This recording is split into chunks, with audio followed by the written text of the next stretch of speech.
Alright, what is poppin', people? We are back. And today, I'm gonna go over a nice little Pokemon here. A nice little Dragalge. Now, why did I pick Dragalge? Well, I think Dragalge fits in pretty well with a lot of the recent discourse that we've had on the VR, and just in general. Like, over the past month or so, I have seen an ungodly amount of people slandering this Pokemon. Like, straight up calling it incredibly overrated, saying it never should have risen up to A plus in the first place. And I'm gonna put that bull to rest right here.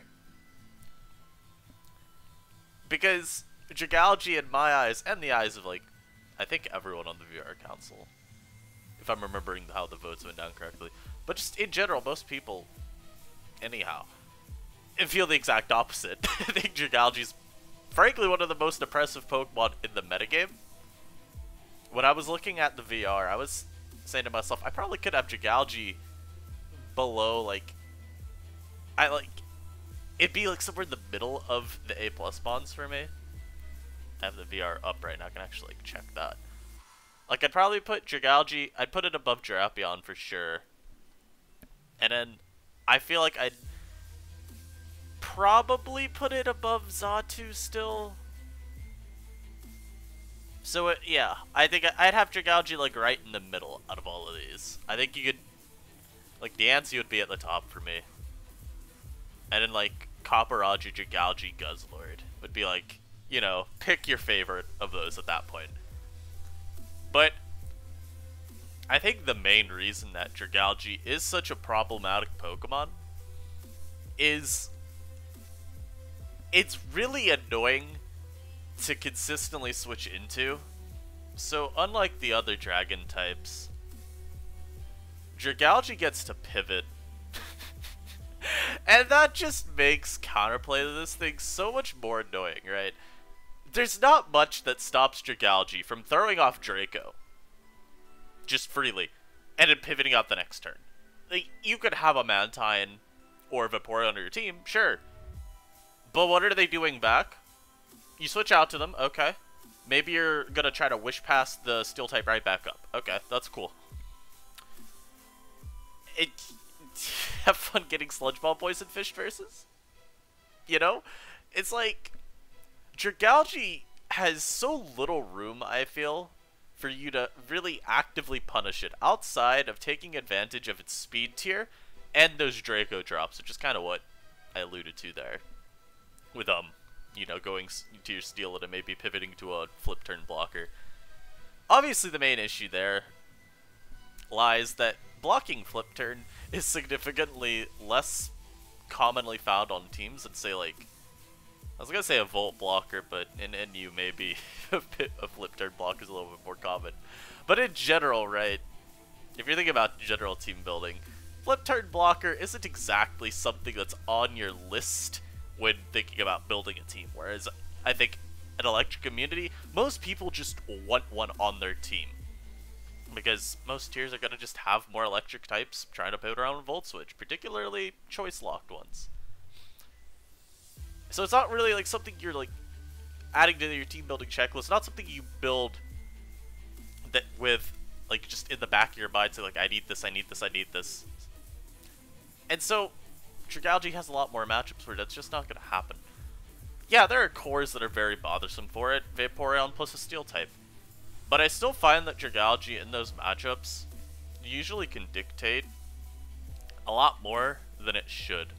Just because the amount of room to punish it around how strong it is thanks to adaptability, the Sludge Bomb poisons that will always poison your Vaporeon or Mantine, and then just flip turn pivoting if you go your Steel, I don't think it's too easy to be overly proactive against it outside of like just really heavy offensive aggression.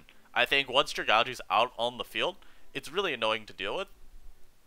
Because, and you know, you compare this again with the other dragon types, it's a little bit more annoying to punish defensively as well. Because, unlike Goodra, it's not got a really bad way to punish fairies. You know, it's literally got a different stab attack. And Sludge Bomb is just, you know, other than the steel types, there's not really anything that wants to come in on Dragalge Sludge Bomb. Like, yeah, Guja's got Iron Tail and technically Sludge Bomb as well, but kind of makes it unreliable. And then you look at Guzzlord as probably like the best one-to-one comparison if you're trying to give something to Dragalge. And being able to pivot, I think, really just does add a lot to Dragalge's gameplay when you're comparing it to something like Guzzlord, which once it gets out on the field, I mean, it's there.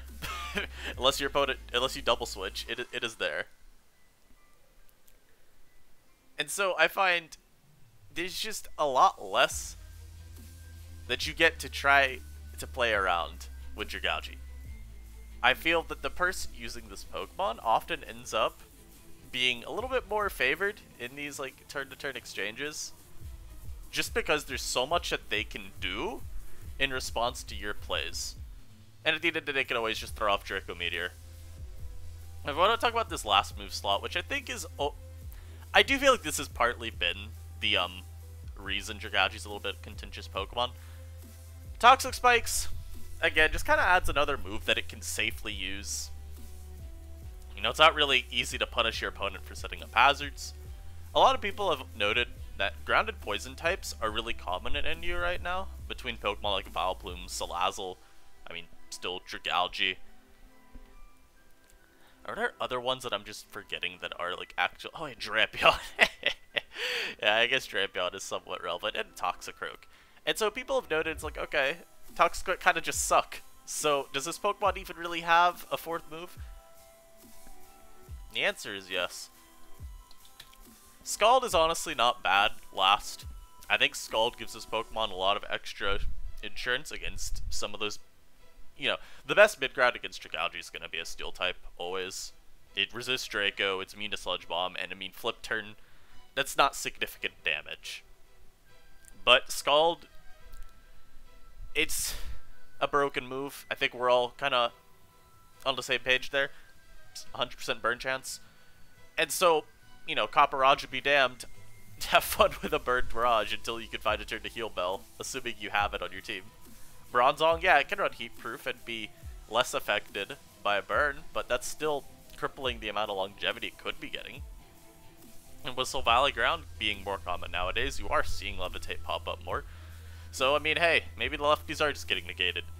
Even something like Diancie, which isn't a great Dragalge switch-in, but I still consider it one, because you're immune to Draco, and you can take a Sludge Bomb well enough, just because Diancie's special bulk is so cracked.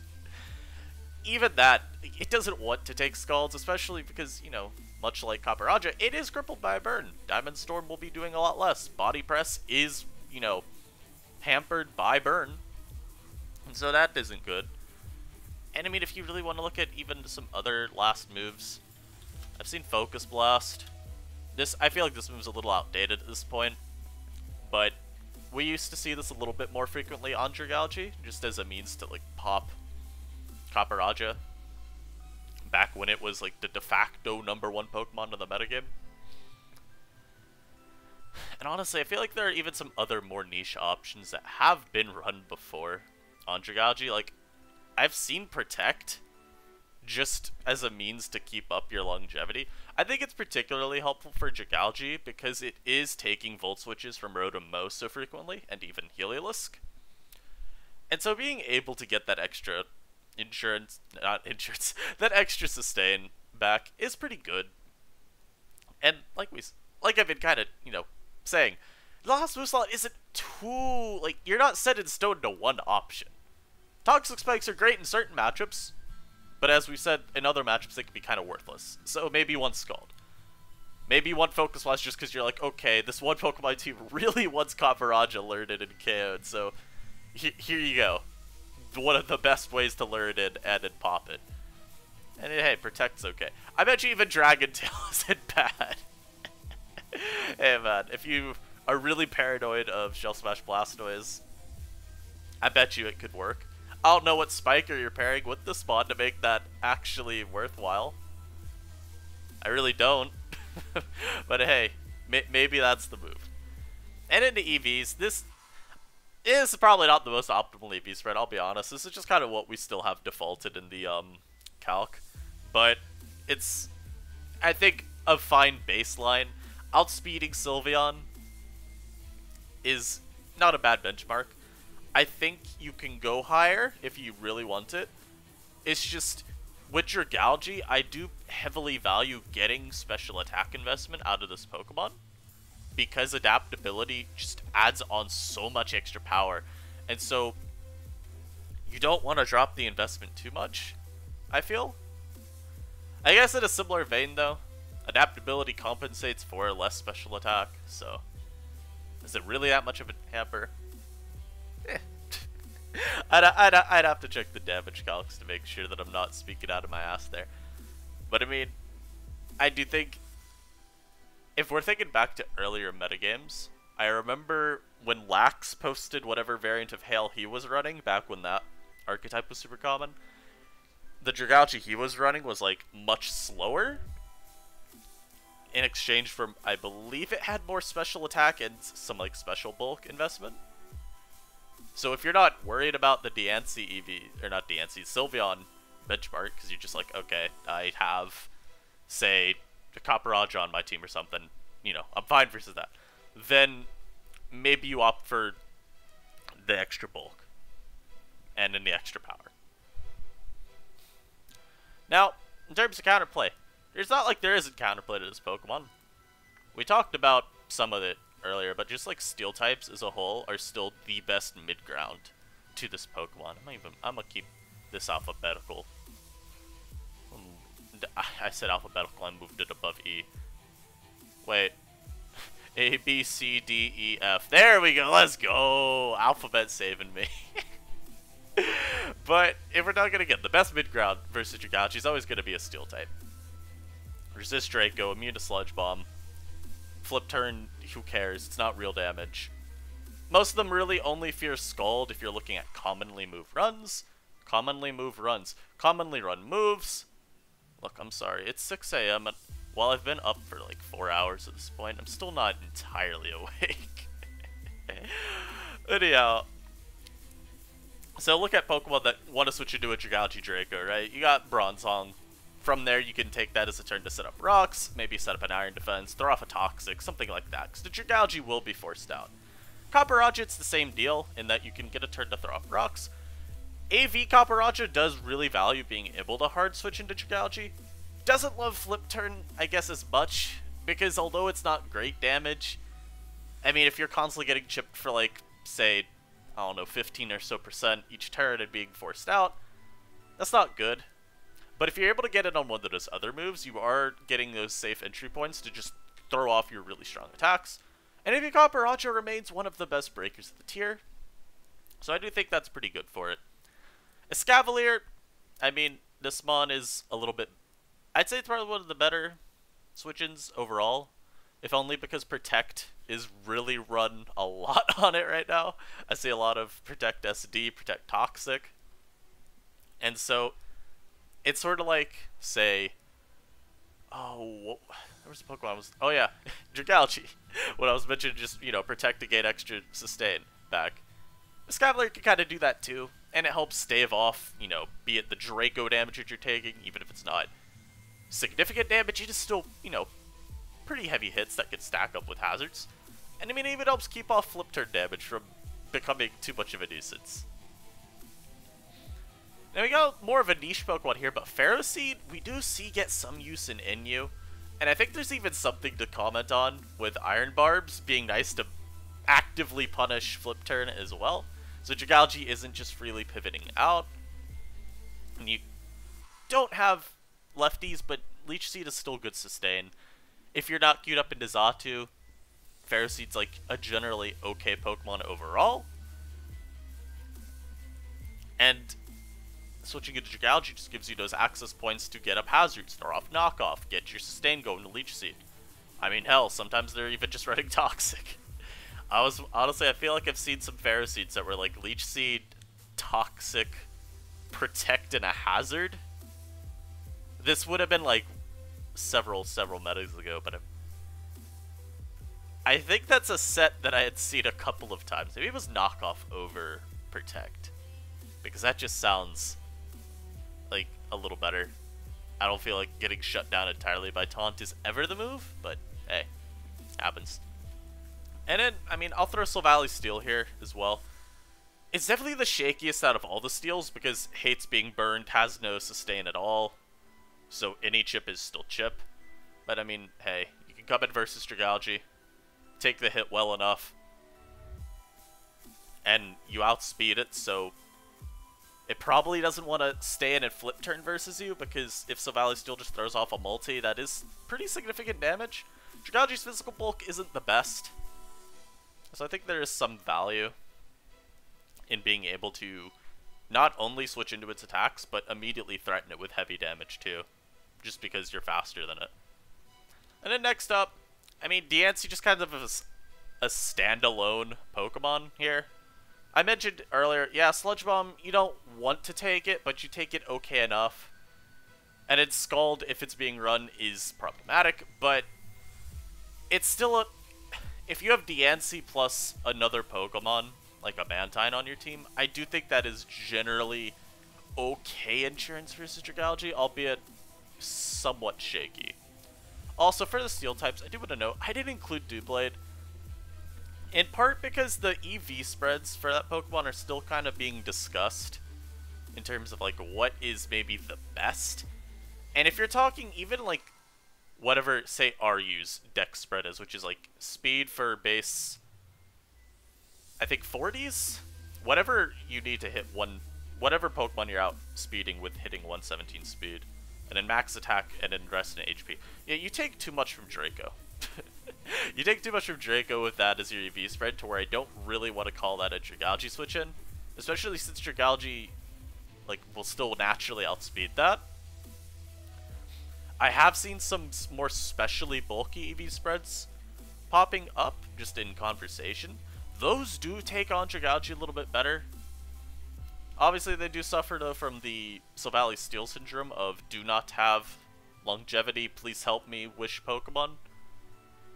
And then obviously it's not like Ferroseed, where it even has like Leech Seed. So, kind of relevant, I guess, to checking Dragalge, but also not really. You know, next up, I did want to talk about these two bulky water types. They don't want to be poisoned, but they block Flip Turn, and, I mean, they take Draco okay enough, and they have, you know, recovery moves. Mantine can immediately roost up. Vaporeon has to wish, which is annoying. And Vaporeon... This is where Dragalge being really hard to punish comes up, because if you get Sludge Bombed immediately, and it gets the poison, you're pretty much forced into Heal Belling, like, instantly.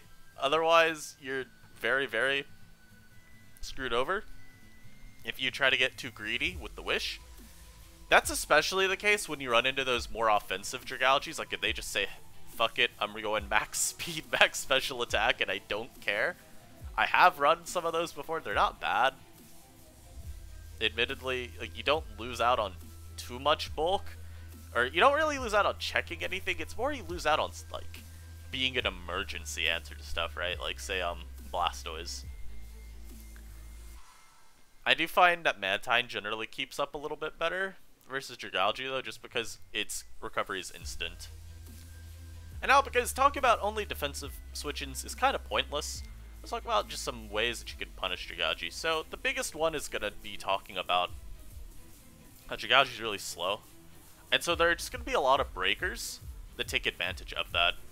I'm actually going to go out to this just to see these 5 here. But I think the main thing to note is that you can play pretty proactively against Dragalge when you consider a couple things. So one, a lot of mods it switches into are pivoting as it comes in. Or they can. Heliolisk and Rotom-Mow are going to be the two that just immediately come to mind, especially Rotom-Mow. Dragalge is one of the best answers to it. But Rotom-Mow, being able to just constantly Volt Switch versus it, that's really good for supporting some of these other breakers, like Golurt, Goodra, Silvally Ground, that is, by the way. And even, like, Guzzlord.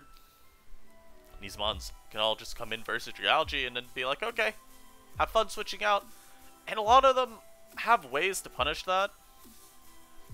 So Golurk, I mean, beyond being a nuke of a Pokemon, it can also set up with Rock Polish, and that's, for some teams, a death sentence. Once their, like, singular switch-in has taken a hit. Goodra is just generally an annoying Pokemon to give too many turns to because its coverage is so good. And so you really don't ever want to have to be on the back foot against it. And Guzzlord, of course, can do a couple of annoying things. And he doesn't have a lot of great knock-off absorbers. And so giving it turns to throw off knockoff kind of sucks. Kind of sucks a lot. Also, if it's like CB Guzzlord, well, that's not fun to switch into. And so Valley Ground, you know, give that mod too many turns and it'll have 2 Swords Dance boosts and 2 Flame Charge boosts. And then, yeah, Starmie's here too. It's just another case of me wall breaker that is annoying to switch into. Kind of like Goodra. So I just, you know, threw it in at the end. I think that's all we really have to say about Dragalge here. I do think that maybe some of the criticism against it is as a result of the rise of like Goodra and Guzzlord. I think some people are maybe finding it just harder to put Dragalge on teams. And then of course that's in addition to the earlier point of, you know, maybe people say Toxic Spikes are just really bad, but they haven't experimented with too much with the other moves. Because I do think there's a lot of justification to Scald. I think even, again, Protect, that move is just generally really good. I think it's maybe worth experimenting with a little bit more. And we didn't really even talk about any other sets with Dragalge, but I think that's because there just aren't any standalone other options that are overly good. I've used Specs before, but Goodra, if you want like a dedicated breaking dragon type, is just a lot better. Similarly to Guzzlord as well. I think Guzz is just better. I think you really want to be able to make use of Dragalge's hard to punish nature, which is not very precise in meaning, but I guess I could expand there. I think it's nice because it's not much switches into Dragalge. You don't need choice items, and it's better to have all the room in the world to say, okay, I'm a Draco here, and then I'm a Pivot. Or I'm a Sludge, or I'm a Draco, and then I'm a Sludge Bomb to try to fish for a poison against whatever's coming in next. I think that's worth a lot. I think it has a lot of inherent value to it. But I hope you guys enjoyed this. Of course, if you did, leave a like, man. Comment what you liked about this video. What have you been using on Dragalge? What cores, you know, any, like, teammates you find that are particularly really good? In my experience, I think generally it's just this is one of the easiest ways to build a team. Wall breaker plus pivot that brings wall breaker in. I feel like there are a lot of like easy ways to end up building balance, so that's definitely one of them. Another one's, you know, sweeper plus wall breaker that facilitates that sweep. But if you're talking like mons that support or pair well Dragalge, well, Golurk. It's a little bit of a slow start to a team, but I think you could make it work if it's Rock Polish Golurk. I think Sirfetch'd is good. I think Ground Valley is really good, particularly feasting versus any of the heat-proof Bronzongs. But yeah, I hope you guys have a great start to your day, and I'll see y'all next time. Peace.